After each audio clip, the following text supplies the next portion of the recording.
Pag andin ako diri sa Bukidnon because some nga mga wumiso dili sila ganahan niya tawgon niya nanay, because maybe ang impression is marag of course lula, no, but sa amo dito sa Negros and of course dito sa Bacolod, somehow calling someone nanay is an endearment. So kung tawgon ka nanay, it means that you are some kind of somehow marag mother figure, no, so it's kind of an endearment sa amo. No, andagan sa gisulti ganina ni Nanay Nancy, the Wumiso organization, especially dere sa Bethel Baptist Church, has a special place in my heart. Dili lang sa ako but of course, kauban sa gamay ra kayong picture, but kauban sa ako ang kauban dere nga intern last year, right from the moment nga nag-start kami dere sa amo ang internship hantod karon nga nag-graduate nako and I work full-time dere sa Bethel Baptist Church until sa time nga nakauyab. No, Wumiso organization has been behind me in prayers. In fact, sa mga ministries that I'm handling, sa Sunday school, sa outreaches, and even sa values education, the Wumiso ng mga tao ang behind. No, they are the ones who are working with me, of course, and kauban po dira, they are praying for me. Feel good na ko that they love me. And I do believe na siguro kung ang mga workers from your churches, individual churches, makasulti po din ana about sa inyo nga mga kinabuhi. So me personally, I am so thankful sa kinabuhi sa mga kaning nga mga Wumiso, especially of course Nanay Nancy. Now karon nga buntagwen Nanay asked me kung unsa dapat ang topic. Of course nako nauna ko nga maybe pwede pod nga about Christmas because we are about to celebrate Christmas. But I've been praying for it, and of course the Lord has been impressing sa ako that the year 2024 is about to end.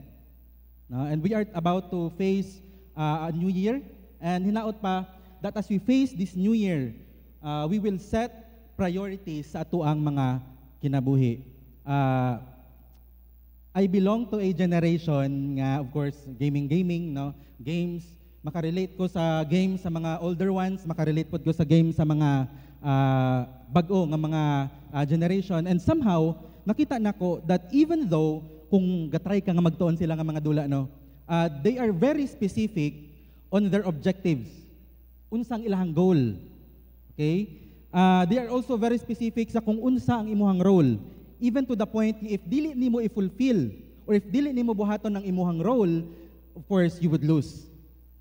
And it's also very interesting if lantawon nato, this is the generation nga wala gi-focus. I don't know if na-notice ninyo, no? From young people down sa mga bata nga gagmay, this is a generation na wala, dili ko sila makafocus og ayo. And of course, if you would look at the Bible, no, it's very clear kung unsa bagyo dapat ang atuang mga priorities. And so, as we start our message this morning, may I request everyone to please stand. As I read to us Haggai, we will be focusing on these two verses, and after that, I will be praying. The Word of God says, Haggai chapter 1 verses 7 and 8, Thus saith the Lord of hosts, Consider your ways, go up to the mountain, and bring wood, and build the house, and I will take pleasure in it, and I will be glorified, saith the Lord. Let's pray. Our Father in heaven, we are so thankful, O God, for the opportunity that you have gathered us this morning, O God. Dili lang, O God, yung maka-fellowship kami with one another, and that's so sweet. You have also given us the privilege to come before your holy presence and to hear your word. And so, Father, it's my prayer, Ginoo, nga tabangan nimo kami. Forgive us if there's anything, Ginoo, nga nabuhat namo that hinders our worship and you speaking to us. Make us worthy to come before your holy presence, and may every part of the program, O God, bring honor and glory to your name. For we pray this prayer in the name of Christ, your Son. Amen. Pwede na ka mo makalingkod? Now, again, we are talking about priorities. Unsa ba dapat ang unahon nato sa atuang mga kinabuhi? Now, wrong priorities will either, number one, waste our God-given resources. Let us always remember, and mao po na ang ako ang always ginasulti sa mga RI teachers, that our resources are limited. And of course, aside dara, manpower is also limited. Ingon sa pulong sa Ginoo, the harvest is great. No, ready na ang harvest.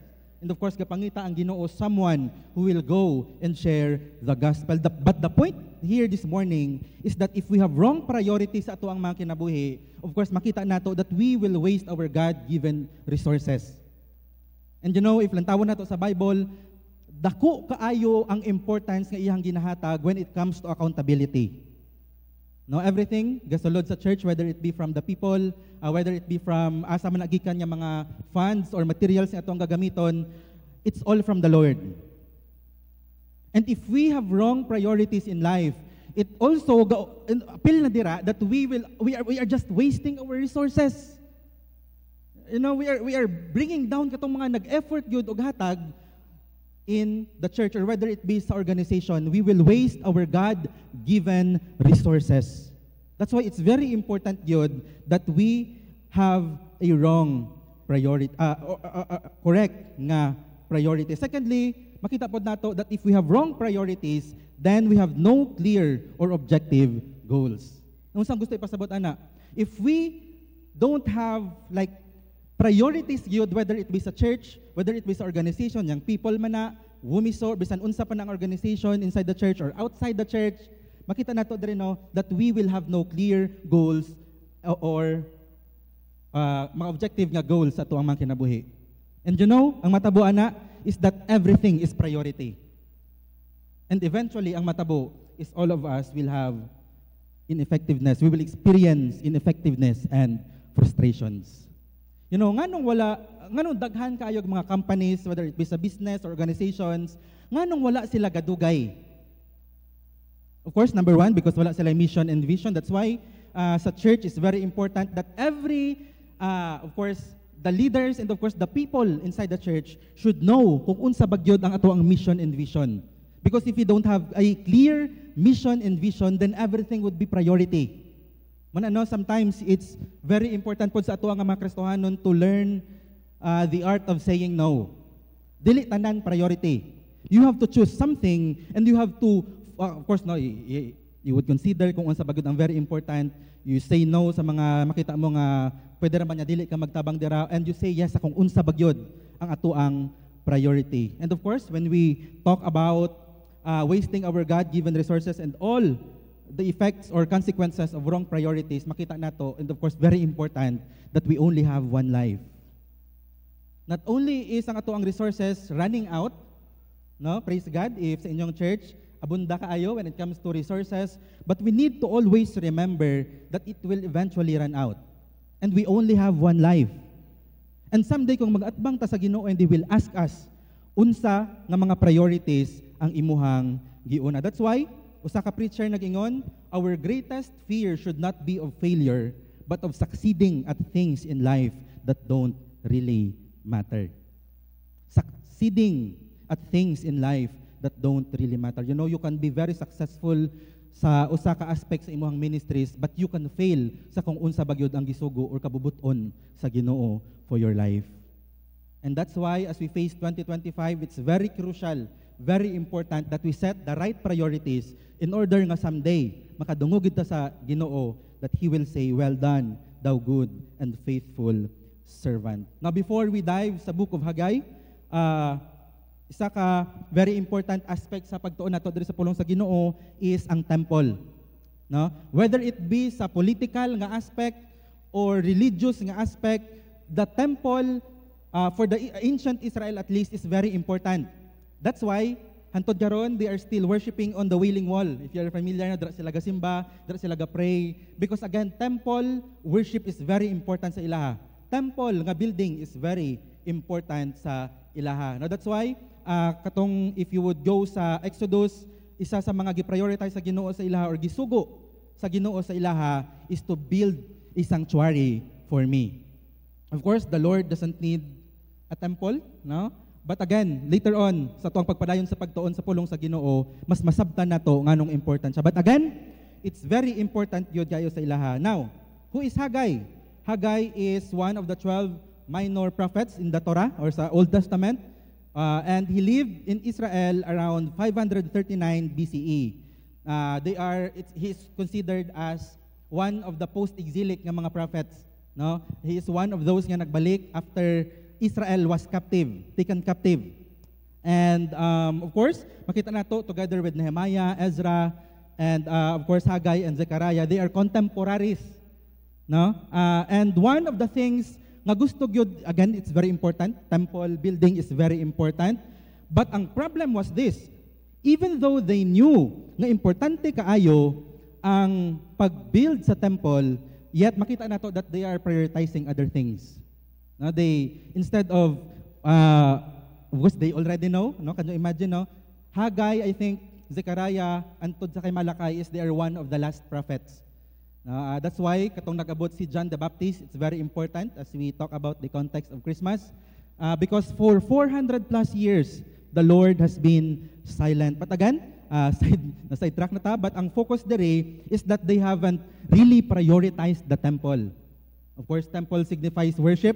It signifies their allegiance to their God. It signifies their loyalty to the covenant that they have with God, the Mosaic covenant. And so it's very important, gyud unta, nga masabtan nila nga ang priority is to build the temple. Of course, daghan kay sila mga reasons nga nang wala sila nag-build immediately. No? Number one, nga makita nato diri nga reason is discouragement.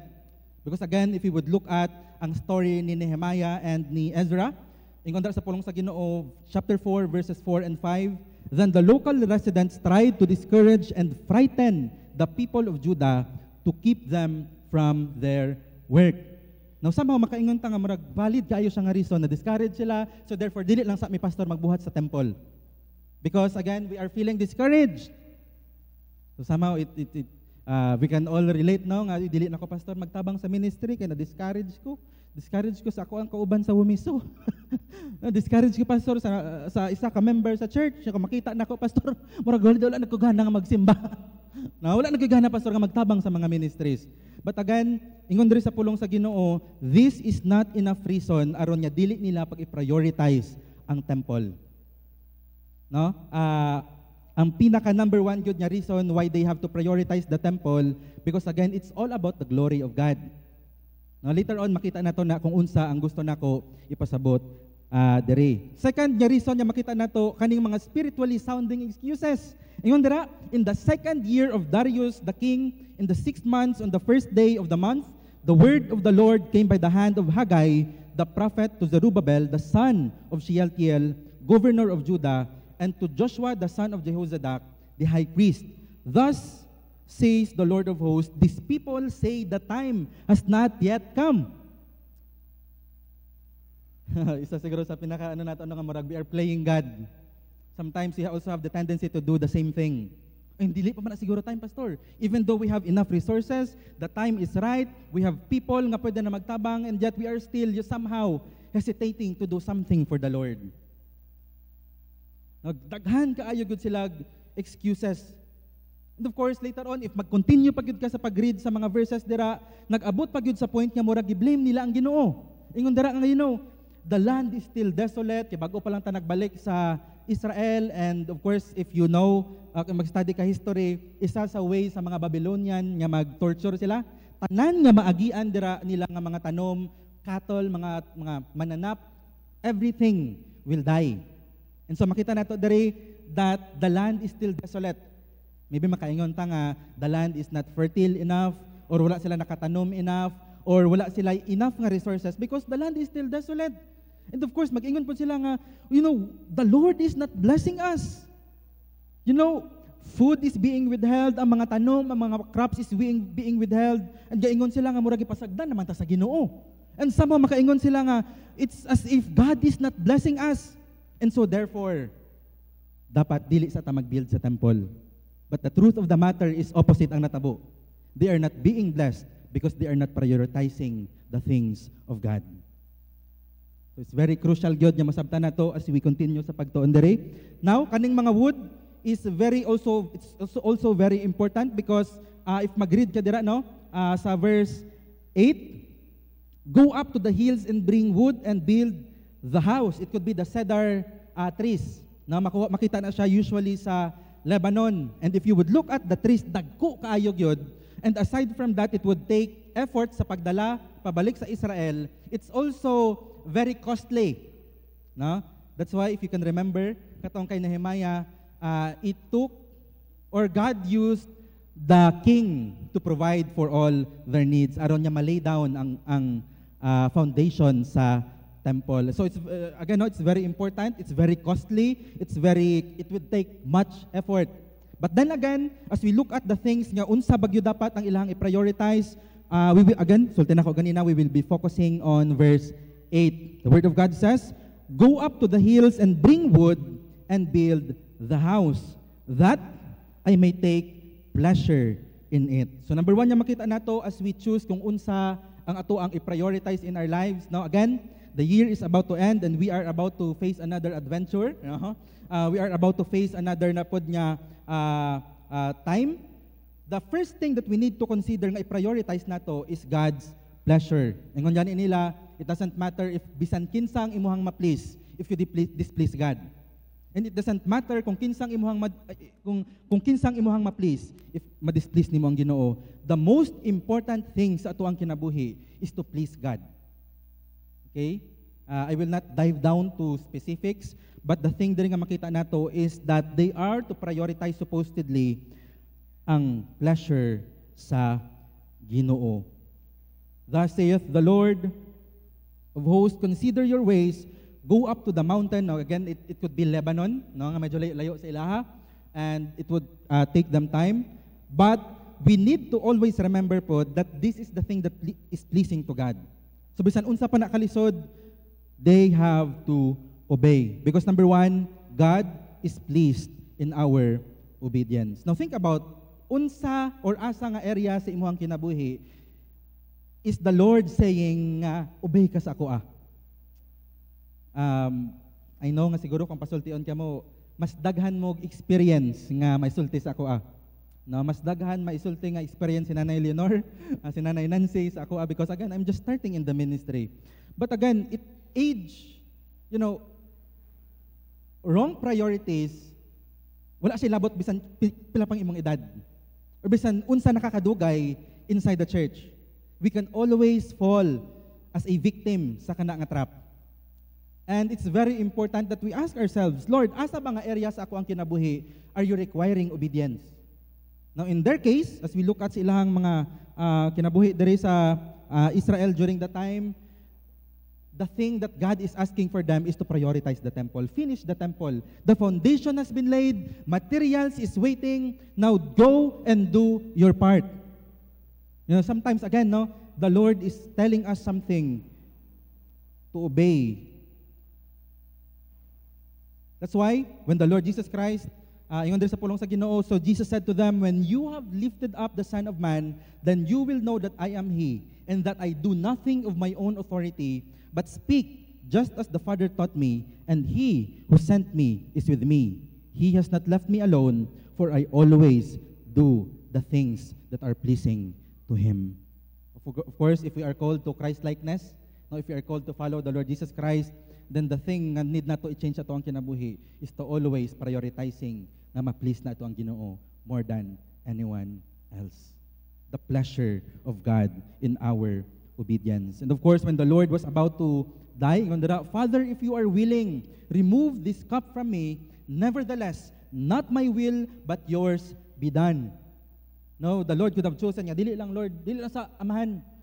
No, I have my own priorities. But then again, makita nato that the thing nga priority sa ato ang Ginoo, sa ato ang manluluwas, is to please His Father. Not my will, but yours be done. In what area sa imong kinabuhi is God telling you, obey ka sa ako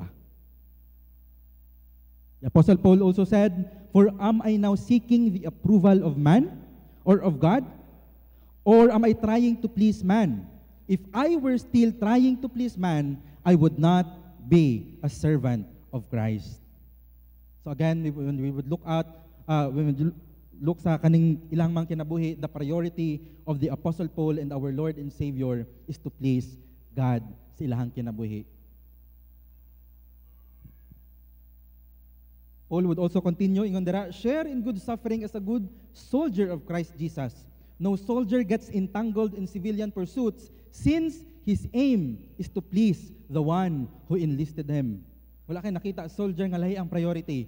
The priority of almost all of the soldiers sa ato ang armed forces is to obey their master. And of course, we have different context karon, but ang point nato there is the same. Our goal as children of God, and of course, as workers sa Ginoo, in whatever ministries that He has given us, is to please Him. Obedience. No, pleasing God through our obedience. Number 2 nga makita nato dira, God is pleased when we trust in Him. Now, isa sa very interesting nga character in the Bible is si Enoch. Ingon dira sa Hebrews 11, by faith, Enoch was taken up so that he should not see death, and he was not found, because God had taken him. Now, before he was taken, he was commended as having pleased God. Very amazing, no? Nga sa ato ang pagkinabuhi, or especially sa kinabuhi ni Enoch, his priority in life, or at least the thing that has been commended sa iyaha, is that he has pleased God. No, kung naa ka magsulat autobiography sa ato ang kinabuhi, na unsa ka mabutang dito, makaingon ka ta that we pleased God. Butang ka dito nga si Pastor Aaron, he pleased God. And yet makita nato sa kinabuhi ni Enoch that this is the very thing nga description sa iyang kinabuhi. He pleased God. And of course, in the context of trust, ingon dira sa pulong sa Ginoo, and without faith, it is impossible to please Him. Now, nga nung na-discourage ang mga tao during the time? Could it be nga kulang ang ilahang resources? Could it be nga kulang ang manpower because daghan kaayo gyud sila? Imagine, tibuok nga nation, daghan kaayo, abot sila siguro million kapin, no? But makita nato dere that they were still discouraged. Na-discourage sila because people opposed them. Now, what does that imply?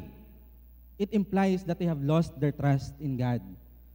That is why ingon sa Ginoo sila, continue ka mo sa pagbuhat, basan unsang matabo dira, because you know you are not serving them. Ingon ni Apostle Paul ganina, am I serving the people? No, I am serving God. And so ingon sa pulong sa Ginoo diri, you know, bisan magkinaunsa, despite of all the people nga mga are opposing you, continue sa pagbuhat sa ministry that the Lord has entrusted you. Because again, where the Lord calls, He will provide. And where the Lord calls, He will also show, of course, His presence kauban nato. That's why si Martin Luther nag-ingon, being by his faith replaced afresh in paradise and created anew, he does not need works for his justification, but that he may not be idle. In other words, ang point dara ni nakapagbasahon na ang tanan, no? Explain na lang nako. Ang gusto i-point out ni Martin Luther is that if tinuod gyud ta nga save, then it would, of course, if tinuod gyud ta nga na ay faith sa Ginoo, then we will eventually have our only na objective in life, and that is to please God. No, it implies trust. If tinuod gyud that we have trusted in Christ, then padayon sa pagbuhat sa kung unsang iyang gipabuhat sa imuha, because He promised us that He will never leave us nor forsake us. Of course, again, kung lantawon na to, mag-continue ka, nice na unta, nag-continue, nadasig na sila, no? Nag-work na sila dito. Later on, if you would look at the story sa kay Hagay, marag nadasig na sila, nagbuhat na sila, nag-start na sila og work. But kani problema, no? Ang mga older ones nga nakakita sa original nga temple, nag-ingon sila, oy, marag masada man tong una nga temple. Kung ikaw bitaw na nagapaningkamot og buhat sa, naningkamot katabang dito, unsa imong ma-feel? O discourage gud ya. Gusto na unta na mo magbuhat, and compare pa nila nga mga gibuhat sa unang natabo. But then again, no, that's why nag-ingon dira, even to the point kasi si Zerubbabel na-discourage na. So nag-ingon ng Ginoo sa ilaha, O Zerubbabel, do not be afraid, for I am with you. Just trust me. God is pleased when we put our trust in Him. In Christianity, the moment we believe, God imputes Christ's perfect performance to us as if it were our own, and adopts us into his family. In other words, God can say to us, just as He once said to Christ, you are my son, in whom I love. With you I am well pleased. Now, of course, it's talking about our position in the Lord. No, it's talking about nga kung naana ka sa Ginoo, then God is pleased with us. But it's another thing to obey Him and to put our trust in Him continually, because again, trusting God is a present tense. It's not past tense, no? Dili siya future tense nga mag-trust ko sa imo Ginoo kung i-bless na nimo ko. Mag-trust ko sa imo Ginoo if itubago na nimo ako ang mga pag-ampo. Or mag-trust ko Ginoo sa imo or nag-trust man ko sa imo Ginoo katong 12 years old pa ko. No, trusting God is a present tense. It means that it continues until the day we die. But then again, ang point nila is that when we are in Christ, when we have trusted Christ, God is pleased in us. And then lastly, God is pleased in our worship of Him. God is pleased in our worship of Him. Isaiah says, "This I will bring to my holy mountain and make them joyful in my house of prayer. Their burnt offerings and their sacrifices will be accepted on my altar. For my house shall be called a house of prayer for all peoples." Now, duwa ka butang ang makita nato dere, no? Ang emphasis sa Ginoo on worshiping Him and ang emphasis sa Ginoo on saving the lost. No? Ngudra sa pulong sa Ginoo, house of prayer for all peoples, no? Again, the Jews somehow somehow ganahan takayo ta sa mga Hudiyo. Of course, we pray and support Israel, but you know, ang mga Hudiyo are one of the most mga racist mga tao. Grabe kayo sila ka-racist, no? But again, ingon sa pulong sa Ginoo that worshiping God is for everyone. That's why if you would continue dire, if pag-abot sa New Testament, mauna siya ang context sa katong gi-flip sa Ginoo ang temple ay katong mga tables. Nga naman, daghan naman sila hang nag-gamble dito, gibuhat na murag business ang temple. This is the context sa gisulti sa Ginoo, no? Nga supposed to be, this is a house of prayer. Nganong sige man mo dula diri, sige man mo sugal diri. This is the house of God, and this place is supposed to be for worship. This is the house of prayer, and this is the place nga dapat we will show our offering, or we will give our offering before the Lord. God is pleased in our worship in Him, but at the same time, God is very displeased when we desecrate the temple, no? When we don't prioritize or at least worship Him in a wrong way. That's why ang isa ka commentator sa kaning sa katong natabo sa story ni Jesus, ingon dara niya, "These persons robbed both God and man, and the temple was a sanctuary to them." Can you imagine mga bati kayog nawong nung dira pa mo nag-business sa sulod church? Because the main priority supposed to be of the temple is to worship Him. That's why grabe kaayong kasuko sa Ginoo. No, because again, it's a Old Testament prophecy nga na-fulfill. Here they screened themselves, and under the appearance of religion and devotion, devoured widows' houses, plundered persons of their substance, and were full of extortion and excess. While the Lord is very pleased in our worship of Him, the Lord is also displeased when we are not worshiping Him. Because again, our priority in life is to worship Him. We do missions because we want people to worship God. Now we go to church because we want to worship God.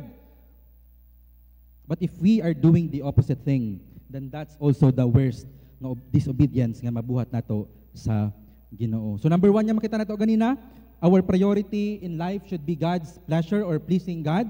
Number 2 is God's praise. Ingon diri sa pulong sa Ginoo, "Thus says the Lord of hosts, consider your ways, go up to the hills and bring wood and build a house that I may take pleasure in it, and that I may be glorified." No, ang word dira nga glorified, dira siya gikuha ang ikabod, no? Kabod-jabod. Taon na to dira. It means ikabod, it means nagdepart ang glory. But ingon diri sa pulong sa Ginoo, no, obey ka mo sa ako, do the things that I'm commanding you, so that I would take pleasure in it and that I may be glorified. Sometimes ang temptation nato is, to think that ministry is all about us. Kung dili ako ang naadara sa tunga, dili ko magtabang. No, kung dili ako involved, then dili ko magtabang. But the point diri nga gusto ipasabot sa Ginoo sa atua is that, of course, all glory belongs to Him. So number 1, God is glorified in the exaltation of His name. Isaiah gyapon ingon sa pulong sa Ginoo, "In that day you will say, give praise to the Lord, proclaim His name, make known among the nations what He has done, and proclaim that His name is exalted." And proclaim that His name is exalted. God is pleased God is glorified when we exalt His name. Because every time magtudlo kami sa RI, we are always saying, we are not here to teach about Bethel Baptist Church. We are not here to preach and teach about being a Baptist. We are here to teach us, sa kaning mga bata, to know the Lord and to trust in Him as their Lord and Savior. Psalm also says, "Be still and know that I am God. I will be exalted among the nations, and I will be exalted in the earth. You know, is exalting the name of God your priority in life? Or basin busy kayo ka sa pag-build sa imuhang kingdom? Dapat ako agad niya pangalan ang naadira, Aaron John. Aaron John. You know, our priority in life should be to exalt His name and not ours. Billy Graham said, our voices, our service, and our abilities are to be employed primarily for the glory of God. All for the glory of God. Now, because again, sa gisulti na ko ganina, one of the implications or the reasons nga nung nagbuhat sila og temple is to showcase the glory of God. No? If familiar ka mo sa katong story ni David og ni Solomon, katong nag-build sila og temple, si Solomon specifically, grabe kaayo gud ang ilang pagpatsada sa ilang temple. Nga naman, kung mag-agi ang mga tawo dira sa ilang lugar, for example, no, later on explain ako na ko'y pakita nga map. Kung mag-agi sila sa temple, especially mga non-Jewish people, makita nila ang temple, big deal kayong religion sa ilang time, no? We have the Assyrians, the Babylonians, we have the Egyptians, na grabe kayo ka-particular in the religion. No, kung mag-agi sila sa, especially the temple, no? Kung mag-agi sila sa Israel ug makita nila ang temple, oy, tsada kaayo. Siguro nice ng ilang God. I want to worship that God. So you see the exaltation of His name. That's why big deal kaayo ang pag-ingon sa Ginoo dito, build my temple. That should be your priority. Secondly, God is glorified in the demonstration of His power. Now, did you know that, of course, I know that you already know this, no, that God is glorified. Of course, now, whenever we share testimonies, especially sa lost, no, that God, marag nice kaayo maminaw sa mga answered niya mga prayer requests. Because again, God is glorified when in the demonstration of His power. In fact, the reason why Rahab was saved was because God demonstrated His power dito sa Egypt. Unsang giingon ni Rahab katong nagsulod ang katong mga spies, unsang giingon niya, you know, I am a believer because nasabtan og nakita na dunggan nako kung unsang gibuhat sa Ginoo in Egypt. Therefore I believe God is glorified in the exaltation of His power. That's why don't underestimate your testimony. Usually gakadunggan ako nga pastor, I grew up in a Christian family and murag dili man gyud mao na katsadang ako ang testimony sa ako ang kinabuhi. You know, it's not true. Every testimony nga tinuod nga na save is a miracle. That's why it should be the thing. No nga ipahinambog nato sa uban nga tawo that the holy God died on the cross for a sinner like me. That's the demonstration of His love, His power. And that's the thing that I can be proud of. That's why, sa same Japon niya verse kanina, in that day you will say, give praise to the Lord, proclaim His name, make known among the nations what He has done. Ipabalo sa ilaha, i-remind sila kung unsa ang gibuhat sa Ginoo. Psalm 71, verse 15 and 16, ingon sa pulong sa Ginoo, o give thanks to the Lord, call upon His name, make known His deeds among the people. Same thing Japon, sing to Him, sing praises to Him, tell of all His wondrous works. Our goal as we share the gospel is of course to remind the people kung unsa ang gibuhat sa Ginoo on the cross for me and for you. Ano, walang ingon nila no nga if dili pa daw enough ang gibuhat ni Jesus nga mag-encourage si imo nga magtabang sa ministry, then nothing will be enough.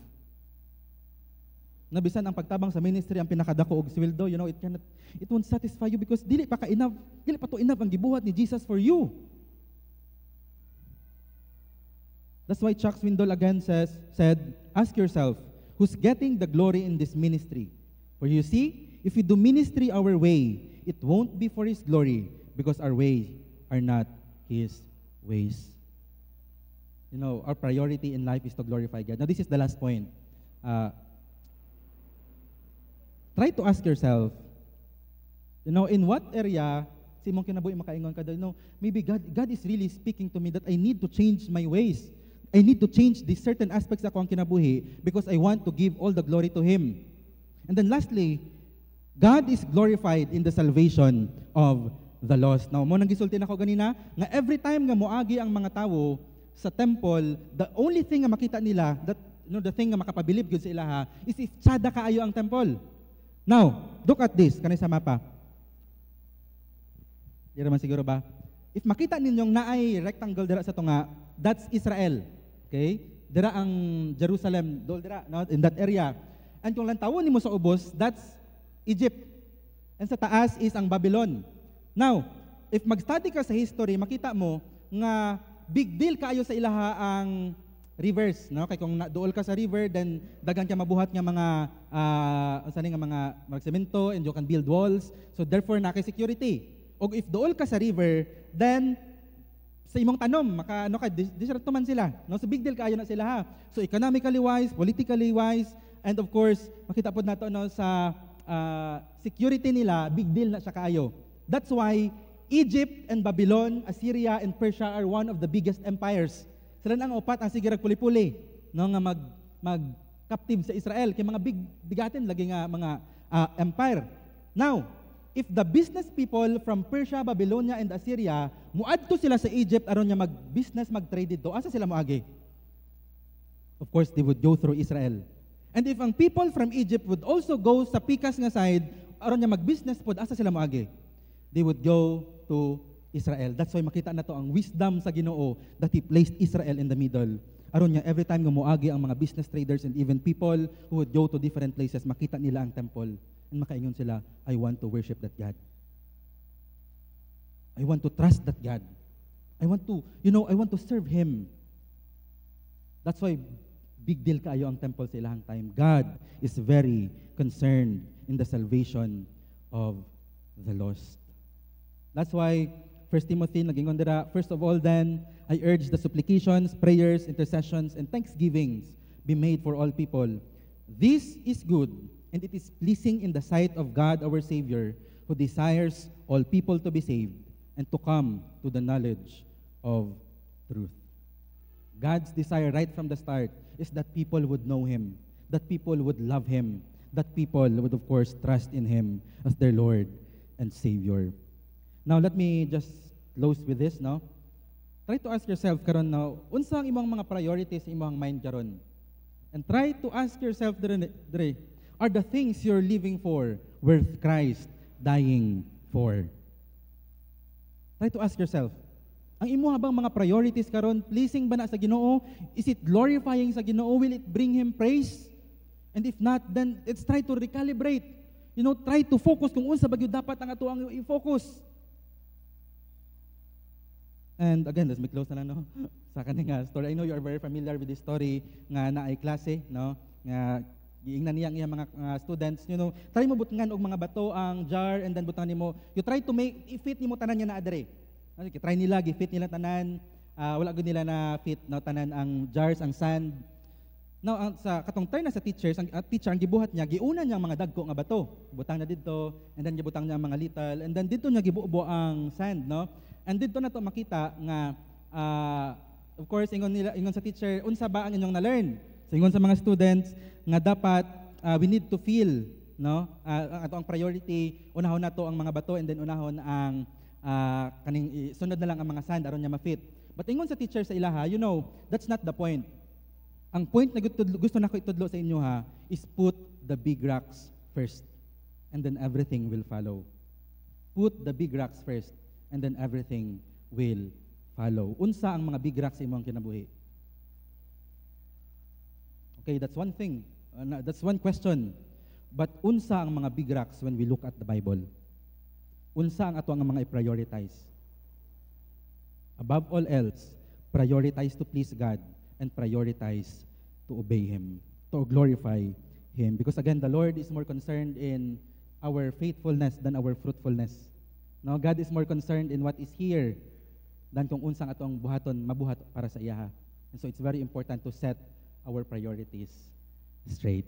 Let's pray. Our Father in heaven, we thank you, O God, for your word. We thank you, Father, for the life of Haggai. That indeed, Amahan, we as believers, especially Ginoo, the Women's Organization, tabangi sila Ginoo, we know nga they are really very eager sa pagpagamit sa ilang mga kinabuhi, sa pag-serve dira sa imuha.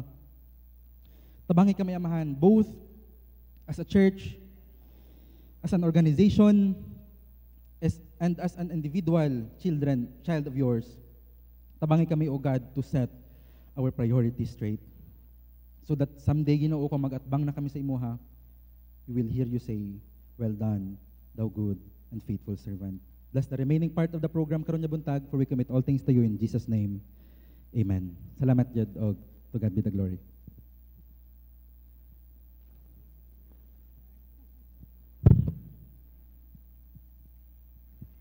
Salamat kay Pastor sa grabe nga pulong sa Ginoo nga among nadunggan karon. Tanan gyud kami na bungog andi nga usahay lagi dili nato magka-prioritize ang pag-alagad sa Ginoo.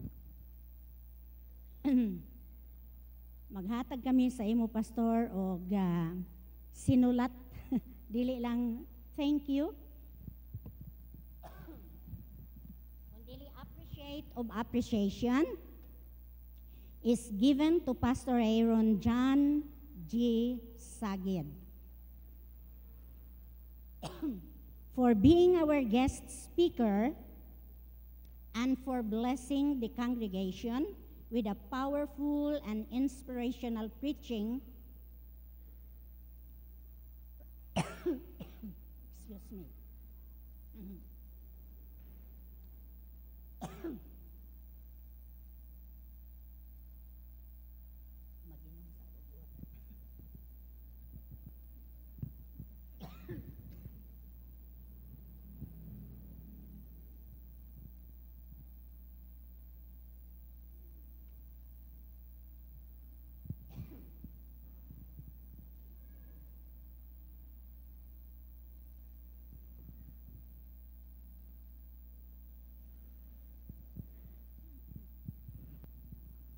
Sorry, kaya nagsamok-samok. Certificate of appreciation is given to Pastor Aaron John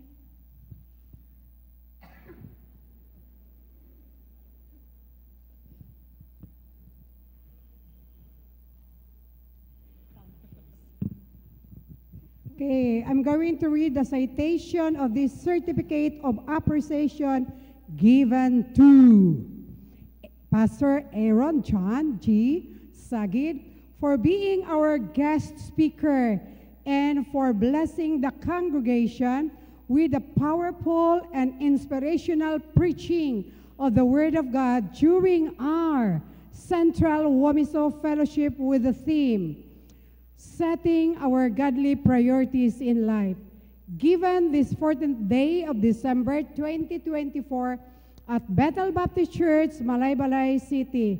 Signed, Central Womiso Organization President, Ma'am Remy Bildo Badajos. Naay gamay nga among gipasuklip ani Pastor, but it is not worth your speaking today. But anyway, thank you yun gay Pastor.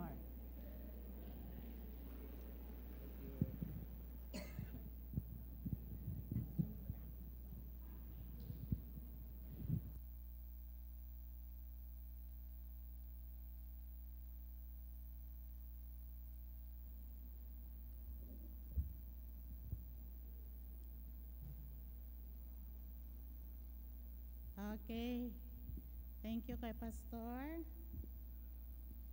Our voices, our service, and our abilities are to be employed primarily for the glory of God.